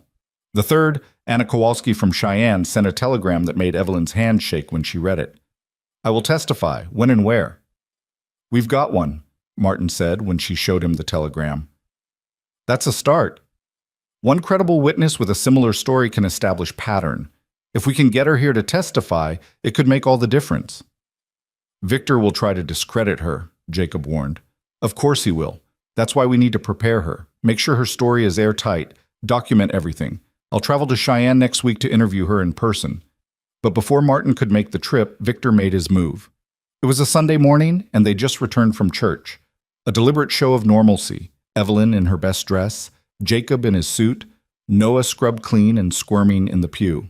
Reverend Walsh had greeted them warmly, and a few townspeople had nodded acknowledgement, though most still kept their distance. They were halfway home when they saw the smoke. Black, thick, rising from the direction of the ranch in a column that stained the sky. Jacob whipped the horses into a gallop, the wagon bouncing dangerously over the rough road. Evelyn held Noah tight, her heart hammering against her ribs. When they crested the final hill, they saw the barn engulfed in flames. Jacob leaped from the wagon before it fully stopped, running toward the inferno. The horses inside were screaming, a sound that scraped against Evelyn's soul. She grabbed Noah and pulled him away from the wagon, shielding his eyes. "Stay here! Don't move!" She ran after Jacob, who was throwing open the barn doors despite the wall of heat that slammed into him. Smoke poured out, thick and choking. Through the haze, she could see horses rearing, panicked, trapped in their stalls. Jacob disappeared into the smoke. Evelyn heard him coughing, heard the crash of wood as he kicked open stall doors. A horse burst out, wild-eyed and terrified, then another. She counted them. 3, 4, 5. How many had been inside? 6? 7? Jacob emerged, leading a mare by her halter, his face blackened with soot. He shoved the horse toward Evelyn and turned back. "Jacob, no! It's too dangerous!" "There's one more!" He vanished into the smoke again. The barn groaned, timbers cracking under the immense heat. Evelyn watched in horror as part of the roof collapsed inward, sending up a shower of sparks. "Jacob!" Seconds stretched into eternities. Then he appeared, stumbling, coughing violently, dragging a terrified gelding behind him. They made it 3 steps before a beam fell, missing Jacob by inches. He released the horse and fell to his knees, gasping for air. Evelyn ran to him, helped him away from the flames. His hands were blistered, his eyebrows singed, his clothes smoking. "Are you hurt? Jacob, talk to me." "I'm fine. The horses?" "All out. You got them all." He nodded, still coughing, and turned to watch his barn burn. The structure was lost. The flames had consumed everything, turning wood and hay into ash. All they could do was stand there and watch it collapse in on itself while neighbors arrived too late with buckets and concern. Sheriff Brennan showed up an hour later, his face grim. He walked the perimeter of the smoking ruins, examined the ground, conferred with Jacob in low tones. When he came back to where Evelyn stood with Noah, his expression was dark. It was arson, clear as day. Someone spread kerosene around the base, lit it, and walked away. The burn pattern doesn't lie. "Victor," Evelyn said flatly. "Can't prove it without a witness, but I'd bet my badge he's behind this." "What can you do?" "Not much without evidence. I'll ask around, see if anyone saw anything suspicious. But fires happen out here. Wood structures, dry hay, accidents are common. Even with my suspicions, I can't arrest a man on speculation." Jacob joined them, his face unreadable. "How much damage?" "Barn's a total loss. You're looking at least $500 to rebuild, probably more, plus the feed and equipment you lost inside. $500 they didn't have. Evelyn saw the number settle over Jacob like a weight, crushing the hope they'd been carefully building. He's escalating, Martin said when they told him about the fire the next morning, trying to break you financially and psychologically, make you too afraid and too poor to fight. It's working, Jacob said bleakly. Between the lawyer fees and now this, I'm finished. I'll have to sell cattle at a loss just to get through winter, and we still need to rebuild before snow comes. Unless we end this now, Evelyn said. Everyone turned to look at her. Victor wants me to surrender, to come begging. What if I do? Absolutely not, Jacob said. Listen to me. What if I arrange a meeting with him, pretend I'm willing to negotiate? If he admits anything, if he brags about the fire or about the other women, anything we can use, we record it, use it as evidence.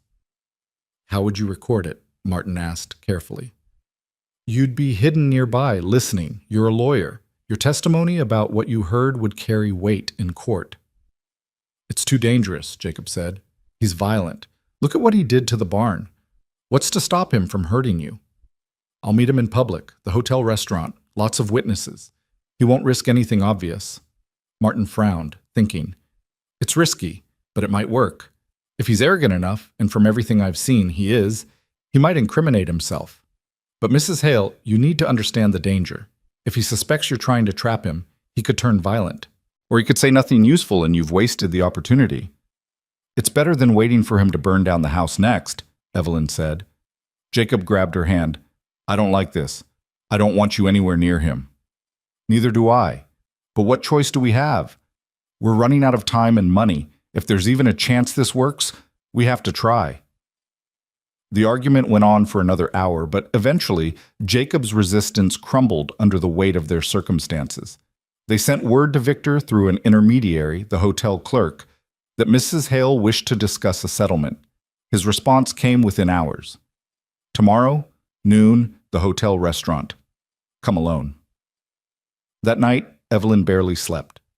She lay in her narrow bed, listening to the house settle around her, thinking about all the ways this could go wrong. Victor could hurt her. He could refuse to say anything incriminating. He could trap her somehow, turn her own plan against her. But doing nothing meant watching Jacob lose everything. It meant letting Victor win. She rose before dawn and dressed carefully in a simple but respectable dress. She wanted to look defeated, but not broken, desperate, but not pathetic. Jacob waited in the kitchen, his face haggard. You don't have to do this. Yes, I do. If anything happens, if he tries anything, Martin will be at the next table. The sheriff knows what we're planning. I'll be as safe as I can be. Jacob pulled her into a sudden, fierce embrace. Come back to me. To us. I will, I promise. The ride into town was silent. Martin met them at his office, went over the plan one final time, reminded Evelyn what to listen for, what questions to ask. Then it was time. The hotel restaurant was half full when she entered, townspeople eating late breakfast or early lunch. Victor sat at a corner table, dressed impeccably, drinking coffee like he didn't have a care in the world. He stood when he saw her, his smile sharp as broken glass. Evelyn, I'm so glad you've come to your senses. She sat across from him, her hands folded in her lap to hide their trembling. I'm here to talk. That's all. Of course. I'm a reasonable man. I'm sure we can come to an arrangement that satisfies us both. At the next table, hidden behind a newspaper, Martin Brennan listened with every fiber of his being. And at a table near the door, Sheriff Tom Brennan pretended to eat lunch while watching every movement Victor made. Evelyn took a breath and began the most important performance of her life. I can't afford to fight you in court. The fire destroyed any savings we had. I need this to end. Victor's smile widened. I thought you might see it that way. The fire was unfortunate, wasn't it? Unfortunate, she repeated, her voice hollow. Is that what you call it? Accidents happen on ranches, especially when people are distracted by legal troubles. His eyes glittered with malice. But these things can be avoided if everyone acts sensibly. What do you want from me? What I've always wanted. For you to honor our agreement. Become my wife, and all of this goes away. Evelyn forced herself to meet his eyes. And if I refuse? Then I'll continue pursuing my legal claim. I'll win. We both know that. Jacob Hale will lose his ranch paying what you owe me. Your marriage will be annulled. And you'll end up exactly where you would have been if you'd never met him, except now you'll have destroyed an innocent man's life in the process. He leaned forward. Is your pride really worth that much? Every word was calculated cruelty, designed to break her. And sitting there, meeting his cold, predatory gaze, Evelyn understood something crucial. He enjoyed this. The manipulation, the control, the slow destruction of hope. It wasn't about the money for him. It was about power, about proving he could take everything from someone and walk away untouched. She would not let him win. You're right, Evelyn said softly, letting her shoulders slump in apparent defeat. My pride has cost too much already. I'm tired of fighting. Victor's expression shifted to triumph, but she saw the flicker of surprise beneath it. He hadn't expected her to break this easily. A wise decision. I knew you'd come around eventually. But I need to understand something first. She kept her voice small, broken. Why did you do this? You could have married any number of women, honestly. Why the deception? He laughed, low and cruel. Honestly? Because honest women ask questions. They want courtship and conversation and all that tiresome nonsense. Women like you, desperate, alone, running out of options. You're grateful just to be wanted. You don't ask difficult questions. You send money when asked. You show up when told. You're easy. The word hit like a slap, but Evelyn didn't flinch. At the next table, she heard Martin's newspaper rustle slightly. I see. And the others, the women in Denver and Cheyenne and Colorado Springs, were they easy too? Victor's eyes narrowed slightly. What others? The sheriff told me about them. The other women you did this to. Margaret Chen, Catherine Reeves, Anna Kowalski. Were they as easy as me? For a moment, something dangerous flickered across his face. Then he smiled again, but it didn't reach his eyes. I don't know what you're talking about. I've made honest proposals to a few women over the years. If some of them changed their minds, that's hardly my fault. Changed their minds? Or discovered you'd lied about everything, just like you lied to me? Careful, Evelyn. You're here to negotiate, not make accusations. I'm here for the truth. Did you set that fire? Did you burn Jacob's barn to force me into surrendering? Victor leaned back in his chair, his expression calculating. I think you're confused about how this works. You're the one who owes me, remember? You're the one who broke our contract. Whatever misfortunes have befallen Mr. Hale are merely the natural consequences of your poor choices. That's not an answer. It's the only answer you're getting. He signaled the waiter for more coffee, his movements relaxed, confident. Now, here's what's going to happen. You're going to agree to repay me the $300 plus an additional $200 for damages to my reputation and the costs of pursuing this legal claim. You'll sign a promissory note secured against the ranch, and you'll publicly acknowledge that your marriage to Jacob Hale was fraudulent, entered into solely to avoid your obligations to me. And if I do all that, you'll drop the case? Eventually. Once I have my money and my reputation restored. Of course, collecting will take time, years probably, but I'm a patient man. Evelyn understood then. He didn't want resolution. He wanted leverage. A promissory note secured against the ranch meant he could control them indefinitely, demand payment whenever it suited him, threaten foreclosure as a weapon. They'd never be free of him. What makes you think Jacob will agree to use his ranch as collateral for my debt? Because he's already in love with you, the poor fool. Didn't take long, did it? Widower, lonely, desperate for someone to fill the void. You played him perfectly. I almost admire it. I didn't play him. I earned my place in that family, honestly. Please, you showed up with nothing, offered yourself as cheap labor, and wormed your way into his bed and his bank account within weeks. If I'd pulled the same scheme, people would call it fraud. But because you're a woman, it's romance. His smile was vicious. We're not so different, you and I. We both do what we must to survive. The only difference is, I'm honest about it. The comparison made Evelyn's skin crawl. I'm nothing like you. Keep telling yourself that. Meanwhile, I'll take that promissory note. I have the paperwork right here. He pulled documents from his coat pocket, already prepared, and spread them on the table. Evelyn stared at the word swimming before her eyes. $500. Secured against the Hale Ranch, payable on demand with 60 days' notice, transferable to any creditor of Victor's choosing. It was a trap that would never release them. Even if they scraped together the money somehow, he could sell the note to someone else, extend the timeline, keep them indebted forever. And if they missed a single payment, he could force the sale of everything Jacob had built. I need time to think. You've had weeks to think. Sign now, or I withdraw the offer and pursue full damages in court. Make your choice. Evelyn's hand trembled as she reached for the pen he offered. She touched the paper, hesitated, looked up at him. Did you ever intend to marry me? Or was it always just about the money? Does it matter? Yes, it matters to me. Victor sighed as if she were being tedious. Fine. No, I never intended to marry you. The photograph I sent, borrowed from a ranch hand in Cheyenne. The letters? Half of them were written by a woman I paid in Denver who has better penmanship than I do. The promises about partnership and building a life together? Complete fiction. I needed your money, you provided it, and that should have been the end of it. But you had to go and complicate things by finding someone to protect you. So everything was a lie.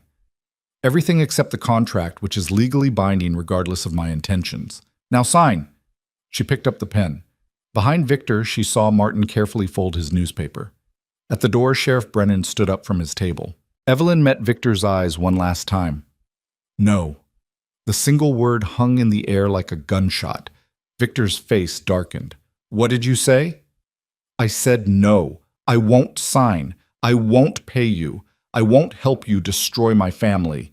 She stood, her voice growing stronger. You're a fraud and a predator. You've hurt women across 3 territories, stolen their money, destroyed their lives. But you're not destroying mine. Victor shot to his feet, grabbing her wrist hard enough to bruise. You stupid little... That's enough, Langdon.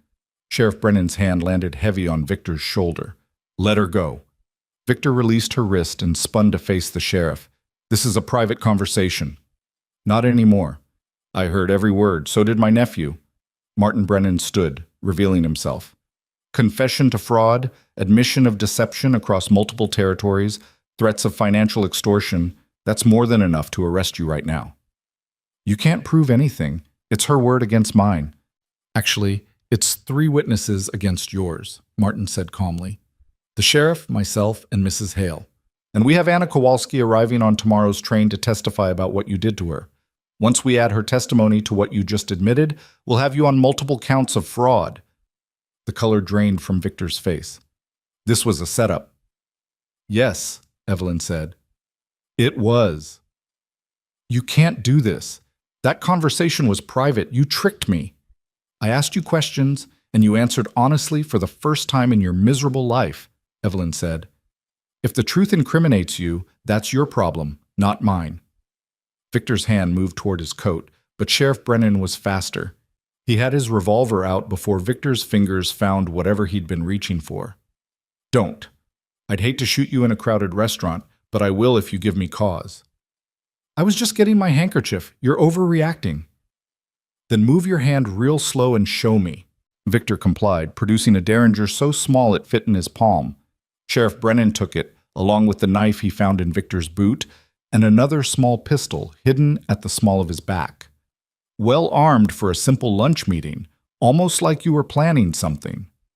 A man has a right to protect himself. Not when he's threatening women and committing fraud. He doesn't. Victor Langdon, I'm arresting you for fraud, extortion, and conspiracy to commit arson. You have the right to secure legal counsel, and anything you say can be used against you in court. The restaurant had gone completely silent. Every eye in the place watched as the sheriff locked iron manacles around Victor's wrists. His face was purple with rage and humiliation. This isn't over. I'll have lawyers from Denver here within days. I'll sue you all for false arrest, slander, conspiracy. You do that, Sheriff Brennan said mildly. Meanwhile, you'll be enjoying the hospitality of the Cedar Ridge Jail. I've got a nice cell waiting for you. As they led him away, Victor turned to Evelyn one last time. You think you've won? You've just made everything worse. When I get out, and I will get out, I'll destroy you. I'll take everything you love and burn it to the ground. Try it, Evelyn said quietly. I'll be ready. They dragged him out, still shouting threats. The moment the door closed behind them, Evelyn's legs gave out. Martin caught her, eased her back into her chair. You did beautifully. That was incredibly brave. I was terrified the whole time. Courage isn't the absence of fear. It's acting despite it. He smiled. You got him to confess to everything we needed. Multiple counts of fraud, admission of the scheme, even confirmation about the other victims. With Anna Kowalski's testimony, we have enough to put him away for years. What happens now? We build the formal case, document everything he said, get sworn statements from all the witnesses, prepare for trial. But the immediate threat is over. He can't hurt you from jail. Can he make bail? Not if I have anything to say about it. I'll argue he's a flight risk with a history of fleeing jurisdiction. And given what we now know about his activities across multiple territories, I think the judge will agree. Evelyn nodded, but she couldn't quite believe it yet. After weeks of fear and fighting, after losing so much, the idea that it might actually be over felt impossible. Jacob burst through the door 3 minutes later, Noah right behind him. He'd clearly been waiting outside, giving her space but staying close in case she needed him. His eyes swept over her, checking for injuries. Are you hurt? Did he touch you? I'm fine. It's over. The sheriff arrested him. Jacob pulled her into his arms, and she felt the tremors running through him. When I saw him grab your wrist, I almost came in there guns blazing. Martin had to physically restrain me. I'm glad he did. We needed Victor to talk, to incriminate himself. If you'd intervened, we might not have gotten the confession. To hell with the confession. He put his hands on you. And now he's in jail for it, along with everything else. She pulled back to look at him. We won, Jacob. It's really over. Noah had been listening with wide eyes. The bad man can't hurt us anymore? No, sweetheart. He can't hurt us anymore. The next few days passed in a blur of legal proceedings. Anna Kowalski arrived as promised, a severe woman in her 40s with eyes that had seen too much suffering. Her testimony was devastating. She described in painful detail how Victor had courted her, requested money for ranch improvements, married her in a hasty ceremony, then disappeared 3 days later with her entire dowry. She'd spent 2 years trying to find him, following his trail across territories, always one step behind. When Sheriff Brennan contacted me, I dropped everything, she said. Not for the money. I've made my peace with that loss. But to stop him from doing this to someone else. To make sure he faces justice for once. Margaret Chen sent a letter, changing her mind about testifying. Seeing that you've arrested him gives me hope that maybe this time will be different. I'll come if you need me. Catherine Reeves remained silent, but Martin said 2 witnesses plus Victor's own confession was more than enough. The preliminary hearing was held a week later in the town hall, packed with spectators hungry for drama. Victor appeared in chains, his expensive suit rumpled, his face haggard.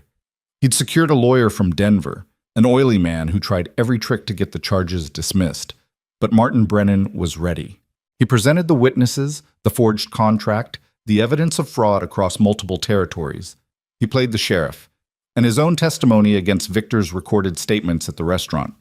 He brought in the hotel clerk who'd taken money from Victor the day Evelyn arrived. Money Victor claimed he'd spent preparing for their marriage, but which the clerk swore was payment for a room reserved for only one night. The judge, a stern woman named Margaret Hartford, who'd seen her share of frontier justice, listened to everything with a face like granite. When the defense lawyer tried to argue that the evidence was circumstantial, that Victor was a legitimate businessman being persecuted by a vengeful woman, Judge Hartford cut him off. Counselor, I've heard enough. The evidence shows a clear pattern of fraud, forgery, and extortion. The defendant has admitted to most of these crimes in his own words, witnessed by 3 credible people, including the town sheriff. Unless you have evidence to the contrary, actual evidence, not speculation about Mrs. Hale's character, I suggest you save it for trial. Your Honor, I move to dismiss all charges on the grounds of motion denied. The defendant will stand trial on all counts. Given his history of fleeing jurisdiction and the serious nature of these charges, bail is denied. He'll remain in custody until trial. She banged her gavel. We're adjourned. Victor erupted, shouting about injustice and corruption, but the bailiff dragged him away. Judge Hartford caught Evelyn's eye across the courtroom and gave her the smallest nod of acknowledgement. Outside, a crowd had gathered. Evelyn braced herself for judgment, for the whispers and accusations. But instead, a woman stepped forward, one of the severe matrons who'd stared at her in church. "Mrs. Hale, I owe you an apology. We all do. We judged you harshly, assumed the worst, but you showed more courage than most of us could muster. Thank you for standing up to that man." Others murmured agreement. Not everyone. There were still plenty who looked at her with suspicion and disdain. But enough that Evelyn felt something shift, a crack in the wall of isolation she'd been living behind. The trial itself took place 3 weeks later. Martin built an airtight case, witness by witness, document by document. Anna Kowalski's testimony brought several women in the gallery to tears. When the forged signature was presented next to Evelyn's actual handwriting, even Victor's lawyer looked uncomfortable. The defense's strategy was to attack Evelyn's character, to suggest she was a schemer who'd willingly entered a business arrangement and then reneged when she found better prospects. But every attempt fell flat against the weight of evidence. The jury, 12 men and women from surrounding counties, deliberated for less than 4 hours. Guilty on all counts. Victor Langdon was sentenced to 8 years in the territorial prison, plus restitution to all his victims. The judge ordered him to repay every dollar he'd stolen, with interest. It was more than he had, which meant the court would seize and sell any assets he possessed.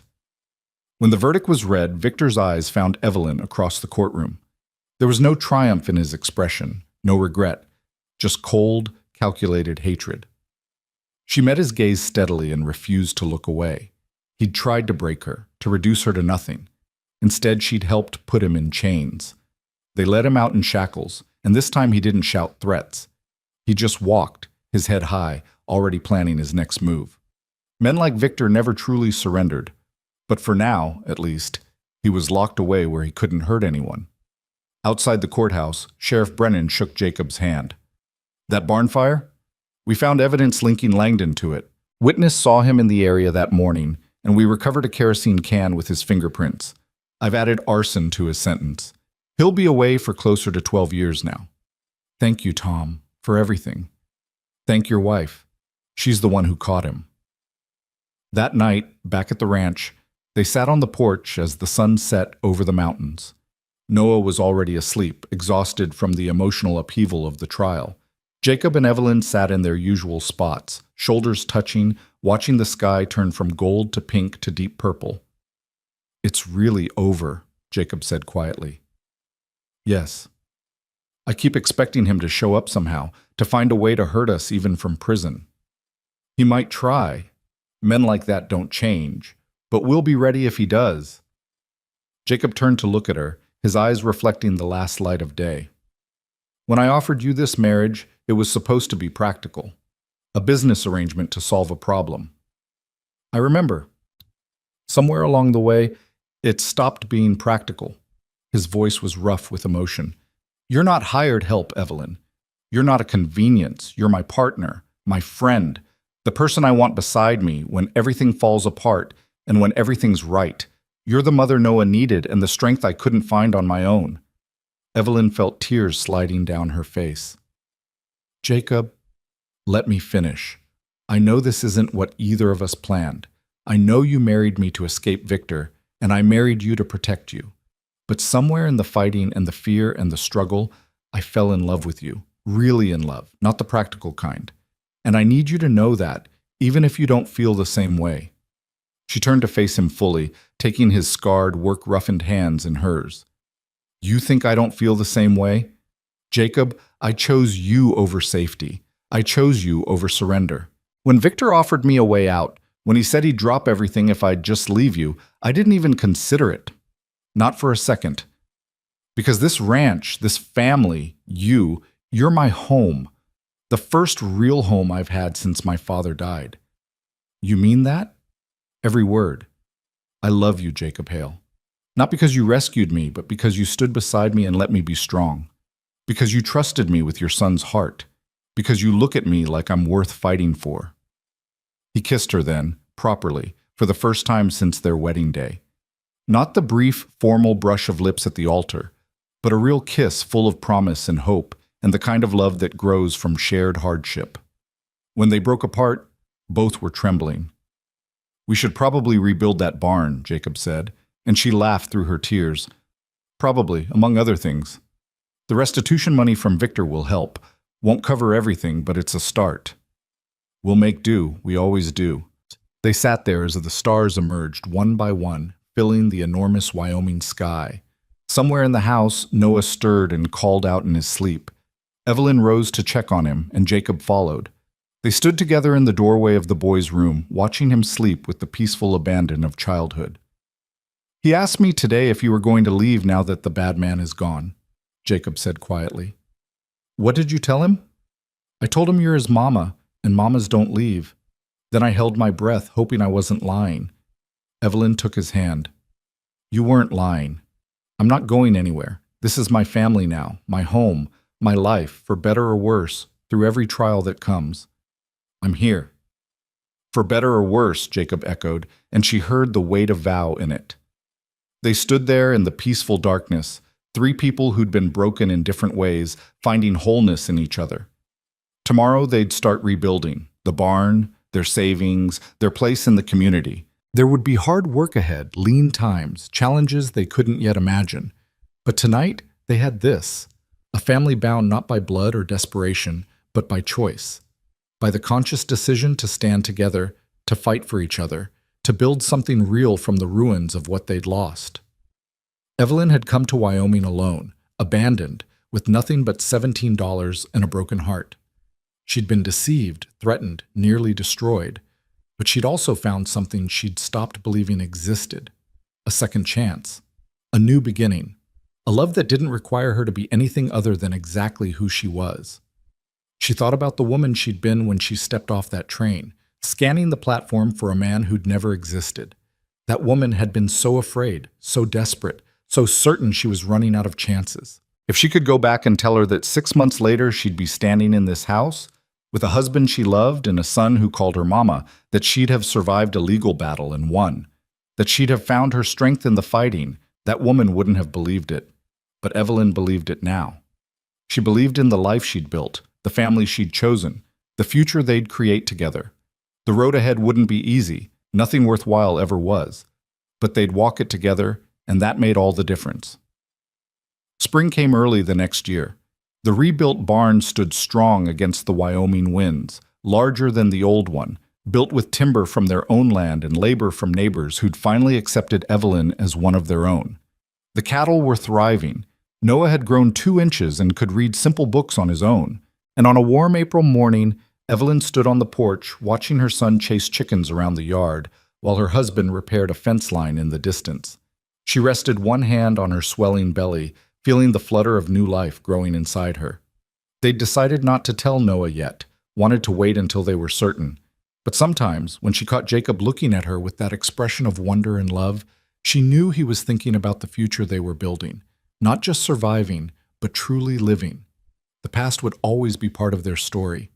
Sarah's memory still lived in the ranch she'd loved, in the son she'd left behind, in the lessons she'd taught about strength and grace. Victor Langdon's shadow would linger too, a reminder of how close they'd come to losing everything. But the past didn't define them. What defined them was the choice they made every morning to wake up and build something better, something lasting, something true. Evelyn had arrived in Wyoming unwanted and alone, a mail-order bride abandoned by a fraud. She'd endured humiliation, fought legal battles, faced down a predator, and emerged stronger than she'd ever imagined possible. Now she stood on her own porch, on her own land, watching her family, carrying new life, and feeling something she'd thought was lost forever. Peace. Not the absence of struggle, but the deep certainty that whatever came next, they would face it together, as partners, as equals, as family. The wind carried the scent of sage and new grass across the valley. In the distance, the mountains stood eternal, witnesses to countless stories of struggle and survival, hope and heartbreak. Evelyn's story was just one among thousands, but it was hers. She'd written it with courage and tears and an unwillingness to accept defeat. And it was far from over. This was just the beginning. Jacob finished his work and started walking toward the house, his stride long and purposeful. Noah saw him and ran to meet him, and her husband scooped their son into his arms, making him shriek with laughter. They came toward her together, and when Jacob reached the porch, he set Noah down and pulled Evelyn close, his hand settling naturally on the small of her back. "You all right?" he asked, searching her face. "Better than all right. I'm happy." He smiled, the full, genuine smile that still took her breath away. "Me too." They stood there together as the sun climbed higher, warming the earth, promising growth and change and all the seasons yet to come. Whatever trials lay ahead, they'd meet them the same way they'd met everything else, together. And that was enough. More than enough. It was everything.